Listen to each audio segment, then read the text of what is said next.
যদি কোনো সাংবাদিকের কোনো সময় হয়, একবার খালি ওদের জিজ্ঞেস করতে হবে তোমাদের নীতি আদর্শটা কী, ব্যাস। আমি আর কিছু বলবো না। যে মানুষের নীতি আদর্শ নেই তাকে আমি মানুষ বলে গণ্য করি না। খালি একবার জিজ্ঞেস করে এদের থেকে। এই আজকে 10 জন না 11 জন 12 জন মুখ্যমন্ত্রীর সাথে দেখা করতে গেছে। হ্যাঁ, এদের জিজ্ঞেস করতে হবে তোমাদের নীতি আদর্শ কী, কোনটা, এদের জিজ্ঞেস করতে হবে। সে সদুত্তর দিতে পারে তখন আমি বুঝবো। বলছি তো, বললাম বললাম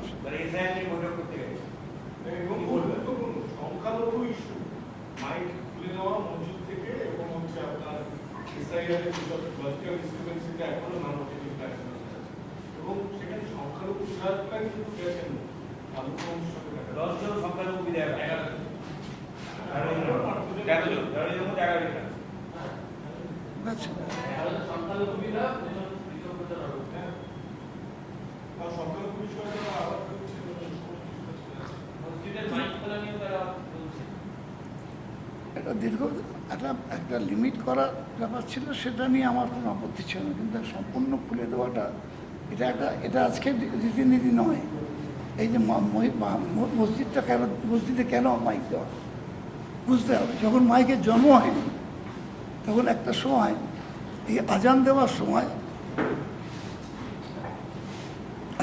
সময় যখন মাইকের জন্ম হয়নি তখন একটা জায়গায় দাঁড়িয়ে এরমভাবে চিৎকার করে বলতো। সময় গেছে, নানা জিনিস আবিষ্কার হয়েছে, মাইক্রোফোনের আবিষ্কার হয়েছে, স্বাভাবিকভাবে এখন বহু দূরে দূরে দূরে দূরে শুনে যেতে থাকে। সেখানে একটা মাইক্রোফোন শুনে ওই সময় জ্ঞানটা কোন সময় শুরু হলো। অনেকে হয়তো আজানের সবটাই জানে, মুখস্থ তার লাগবে না, কিন্তু অনেকের লাগবে, নতুন যারা করছে তার লাগবে। ফলে আওয়াজটা যাওয়ার দরকার আছে মানুষের কাছে। এটা আমার মনে হয় যে ধর্মীয় আচরণের ওপর কিছু, যেমন রাস্তা দখল করে পুজো করার বাধা দেবে, এটার সঙ্গে আমি কিছুটা একমত যে কিছুটা রাস্তা খোলা রাখা দরকার ইমার্জেন্সির জন্যে, সেটা পুজোটা করা উচিত, সেগুলো ঠিক আছে। কিন্তু একেবারে বন্ধ করে দেওয়াটা আমার মনে হয় সঠিক হচ্ছে না। আমার কথা তাই, শব্দবিধি মেনে চললে কি অসুবিধা আছে? এখনো পারমিশন দেয়নি। যেখানে বরাবর করি মেয়র 28 আগস্ট সেটি অনেকদিন হয়ে গেছে, সেটি অনেকদিন হয়ে গেছে।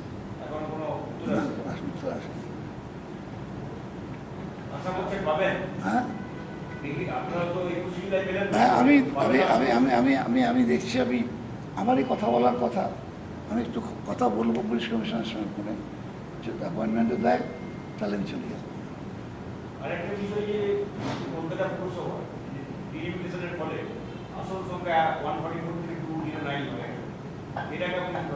এটা আমি দেখছি না, এটা নিয়ে এই মুহূর্তে আমি আমাদের দলের সিনিয়রদের মধ্যে আলোচনা করার সময় পাইনি। এটা আমি কাল পরশু করে দেবো। পশ্চিমবঙ্গ বিধানসভার প্লিজ পশ্চিমবঙ্গ বিধানসভার একটা রীতি আছে। আমার 36 বছর হতে চলল, আমি জানি সে রীতিটা কী। আমরা যদি বিধানসভায় যদি আমরা কথা বলি, স্পিচ দিই, আমরা তার কপি চাই, যে আমার কপিটা দেওয়া হোক। অবলীলাক্রমে পেয়েছি, আমাদের আমলে তো পেয়েছি, তার আগেও হাসিম আব্দুল আলিম ছিলেন, তো পেয়েছি, তারও আগে পেয়েছি, সবসময় পেয়েছি, কোনো সময় আটকায়নি, স্পিকার কোনো সময় আটকায়নি। আমি বিধানসভার প্রসিডিংস চাইলাম, আমার প্রথম চেয়েছি 19 তারিখে, তারপর থেকে আমি পরপর 3-4 বার চাওয়া হয়ে গেল। আজকেও একটা চিঠি এনেছি সঙ্গে করে, দেবো বলে স্পিকারের অফিসে, কিন্তু সেই প্রসিডিংস দেওয়া হচ্ছে না। তো এটা তো গণতন্ত্রের কন্ট্রোল করার চেষ্টা করছে, গণতান্ত্রিক পদ্ধতি কোনোকে ধ্বংস করে দেওয়ার চেষ্টা হচ্ছে। অ্যাসেম্বলি তো বলা হয় বিলংস টু অপোজিশন, আমরা অপোজিশন। আমি বারবার করে যে জিনিস চাইছি, এবং সেটা নিয়ম বিরুদ্ধ নয় তো, যে আমি একটা আমার বিধানসভায় কী আলোচনা হয়েছে সেটা চাইছি, আমি কি বলেছি সেটা চাইছি, দেওয়া হবে না। কিন্তু আমি তোমাকে দেখিয়ে দিতে পারি, আমি বইও বার করছি, আমার 1900 91 সাল থেকে আর 1919 সাল 2019 সাল পর্যন্ত আমার সমস্ত বক্তৃতা বার করে নিয়েছেন। স্পিকার অর্ডার দিয়েছেন, জেরক্স করার অর্ডার দিয়েছেন, আমরা এখানে জেরক্স করেছি।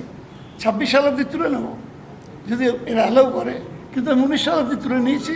আমার এত মোটা বই মানে জেরক্স করা বই হয়েছে। না, আমি মুখ্যমন্ত্রীর বক্তব্য চেয়েছি, সেটা আমার রাইট আছে চাওয়ার। না না না, পার্টিকুলার একটা ডে। ও আরটিআই করেছি, তার উত্তর দিচ্ছে না। আরটিআই করেছি, তারও কোনো উত্তর দিচ্ছে না।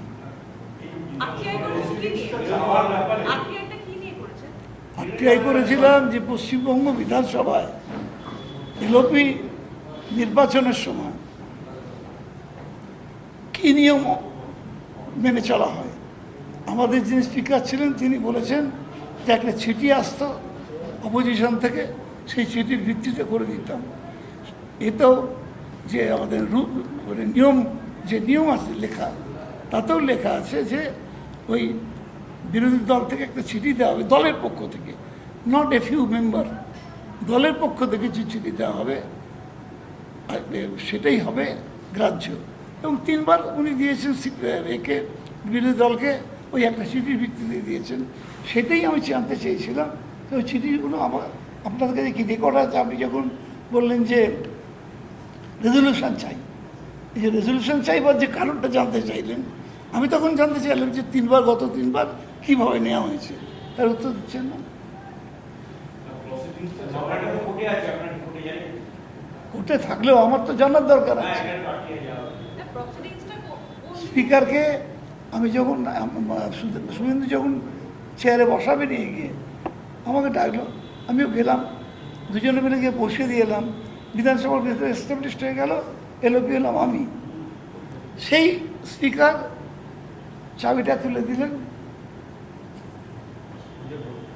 একজন দলভ্রষ্ট। ওই চিঠিটা নিয়ে অনেক গল্প আছে, সেটা এখানে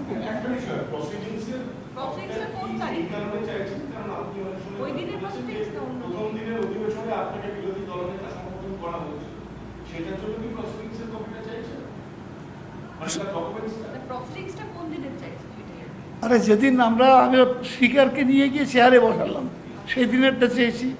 যেদিন শুভেন্দু অধিকারী বক্তব্য রেখেছেন, হ্যাঁ, সেদিনটাও চেয়েছি। এটা এটা এটা এটা এটা না না না, এটা প্রিন্সিপাল সেক্রেটারিকে দিয়ে দেন। আমি দিই স্পিকারকে, এই এখন চিঠিটা দেবো স্পিকারকে দিয়ে, স্পিকার নেই তার অফিসে দেবো। এখানেতে আমি একটা চিঠি দিলেও স্পিকার কাছে পড়িয়ে নেওয়া হয় যে চিঠিটা নেবো কিনা। হোয়াট ইজ গোয়িং অন আমি জানি না। এটা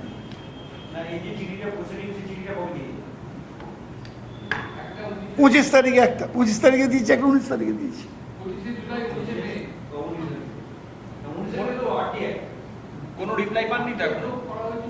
কোনো কিছুর কোনো উত্তর পাইনি। যদি শোভনদা এই প্রসিডিংসের কোনো রিপ্লাই না আসে আপনার চিঠির এগেইনস্টে, তাহলে পরবর্তী সময় কি পদক্ষেপ নেবেন? পদক্ষেপ দেখুন, শুনুন, বিধানসভাটা একটু সুরক্ষিত জায়গা। ন্যাচারালি আমরা হয়তো কোর্টেও যেতে হতে পারে, যদি কোর্টে নাও যাই এখানেই আন্দোলন করব, প্রতিবাদ জানাবো এখানে।